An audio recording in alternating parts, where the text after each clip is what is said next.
Space Imperies Part 7. The love of Amanda Cabron altered Clocktime. Similarities with facts and real people are random. It's just a coincidence. Realistic anticipation. Original fiction. With hope and fear, trolling in the mild Martian gravity coming out, fleeing a secondary well of the Olympus Mons minds. Ready to fight to the end for freedom and truth. Klaus, with a magnetic weapon, and bad intentions, expected to intercept us. Soraya of good mood at the exit. I, without stopping to think about it, picked up the laser tool and fired. Klaus, he started smoking, dropped his gun and took his hands to his face. Amanda ran even faster and we passed by him like an exhalation. I turned around and shot him in the ass. That was a malignant and poisonous revenge on my part, and there was no time to stop. In the bluish sunset of diminishing sun we encountered Mental and Sean arriving in another surface vehicle. With the heart beating at 1,000 per hour, Amanda and I went up quickly. R1 had been disabled, probably by Klaus or Melissa, who probably to be very far away. The engine roared with a whistle and we moved away at full speed, leaving behind the immediate danger. Mental, with his usual calmness, looked at us. "Did they do it?" he asked, though he knew the answer was more complicated. "Yes, for now," I replied, trying to get my breath back. "Klaus will not follow us for a while," I said confident. One of the 6 wheels of the vehicle was unleashed in the midst of a sudden explosion. The surprise paralyzed us for a moment. Mental did not immobilize and in his usual tranquility said, "We're under attack." Sean, always the pragmatic, began to review the vehicle's systems. And added, "It will not be so serious, at least for us if we manage to bring the data to good safety and there are quick response teams from the veterans, among the miners who participated in the rebellion for independence." The veterans, a group of former miners who participated in the rebellion for independence on Mars. These brave fighters united to oppose the oppressive Voss Company security police, which controlled the mines and exploited the workers. During the rebellion, they demonstrated great skill and courage, gaining the respect and admiration of the community. From Mars. After the rebellion, the veterans organized in quick response teams to protect the settlers and secure the freedom that cost them so much too. They are known for their loyalty, their skill in combat and their commitment to justice and freedom. On Mars. The vehicle advanced at full speed, moving away from the beginning of the battle between the drones of the former Voss Company's security police and the veterans' quick response combat teams sorting the attacks of drones that managed to rise and be shot down. Distancing on the Martian ground as the sky darkened, and the first stars began to shine, they were leaving behind the loyalists who covered their retreat. Mental calmly added, "We have to get to the extraction point before it dries completely. The temperature will fall drastically and we don't want to be exposed when the batteries run out." Amanda gave up, still recovering from the race. "And what about the information we get? Will she be safe?" "Yes," I said, touching the little device. "Everything we need to expose and stop Neuroteca's clandestine operations is here. But first, we have to get out of this mountain." We knew that the road would not be easy, but we were more determined than ever to reveal the truth and to fight for freedom. The vehicle advanced with difficulty, crashing with a wheel missing and his arm hanging wounded. The tension in the air was palpable, the determination of everyone was even stronger.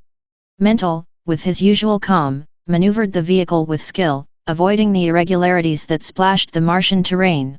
Suddenly, a flash of laser shots lit up the sky. Half of the vehicle's systems turned off in a flash and the driving force dropped, while part of the solar panels fell and a gel battery self-expelled swollen and smoking by its own safety protection system. The drones of the old Pollux were not forgotten. Amanda, with her eyes fixed at the horizon, shouted, "There! The extraction point is in sight." Sean, reviewing the vehicle systems, murmured, "I don't know if it will last much longer. The vehicle is becoming rubbish." Just at that moment, a group of veterans' vehicles appeared in the distance, moving rapidly towards us. "Reforces!" I cried, feeling a wave of hope. The enemy drones began to fall one after the other, overthrown by the precise shots of the veterans. Mental accelerated as far as the machinery could respond, taking advantage of the distraction to gain ground. Finally, we arrived at the extraction point, where a large transport vehicle awaited us with the doors open. "Fast, get up," exclaimed one of the miners by radio contact, helping us to get on board.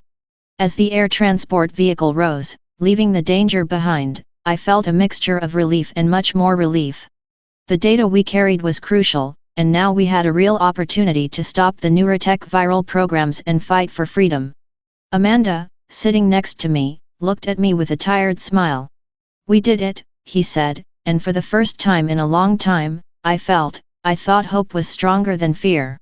Lost tourists and rescue operation attacked by security drones that were supposed to be disabled. It was spoken in the news. Like every good show. Obviously, even from the orbit the lightning scandal produced by the explosive projectiles of the drones had been observed. And the flashes of the lasers by putting the parts of the drones in white where they were impacting generating blasts. And the smoke, a very exotic beast on Mars. An attempt to cover the real situation by giving a journalistic show was a success of almost zero. The most common phrase in the mouth of the majority among the settlers was, "They want to deceive us like simple caterpillars." Mars and it's like reality, hard, cold, and raw. As the air transport vehicle rose, the Martian landscape spread under us, a vast and desolate challenging terrain that we had learned to enjoy. Adrenaline was still running through our veins, but we knew the real fight was just beginning. Sean, always the strategist, began to coordinate with the other teams of the veterans through the communication system. "We have to make sure we get to the central base. The NT should not continue to operate in the shadows." Amanda, still recovering, looked out the window of the vehicle. "Do you think they will succeed? That the truth will come to light?" "We will," I answered firmly. "We have come too far to stop now." The vehicle gently landed at a base of veterans, where a team of engineers and scientists were waiting for us. Quickly, we deliver the device with the crucial data. We knew that in their hands, the information would be analyzed and used to expose Neurotech's clandestine operations and find ways to neutralize human control viral programs. As we headed to a rest room, the news continued to talk about the spectacular encounter on Mars. But the settlers did not let themselves be deceived. They knew something bigger was at stake. The phrase "they want to try us as a purpose friend" continued to resonate from end to end of the colonies. Amanda sat next to me, her determined smile. "Mars is hard, cold and crude," he said, "now it's our home. And we will fight for him. And we will put on our side softness, warmth and why aren't we looking for a private room?" he asked suddenly with an expression of second intentions. I agreed, feeling a renewed hope. The truth was on our side, and with the help of the veterans and the settlers, we knew we could cope with any disaster that NT would generate.